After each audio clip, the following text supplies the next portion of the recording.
Mwisho wa siku wewe umezama kweli, halafu mwenzako yupo kawaida. Sasa anaanza kuishi na wewe huku anatatua tatizo lake pasipo wewe kujua. Ataishi na wewe, pengine inaweza kachukua mwaka wa kwanza, mwaka wa pili, mwaka wa tatu, pengine mpaka miaka 5, 10.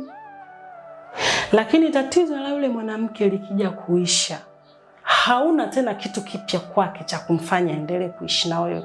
Visa vinaanzia hapo. Anaanza kuwa jeuri, anaanza kuwa kiburi, anaanza kukujibu ovyo, mpaka unaanza kuhisi kwa nini saizi mke wangu kabadilika, au kuna mwanaume kakutana naye. Pengine hapana, ila kwa sababu kilichomleta kwako tayari ameshakitimiza, hana sababu tena ya kuendelea kukaa na wewe. Nina imani tunaenda sawa, mtazamaji wangu. Sababu ya pili ambayo inaweza kumpelekea mwanamke aingie katika mahusiano kwa lazima,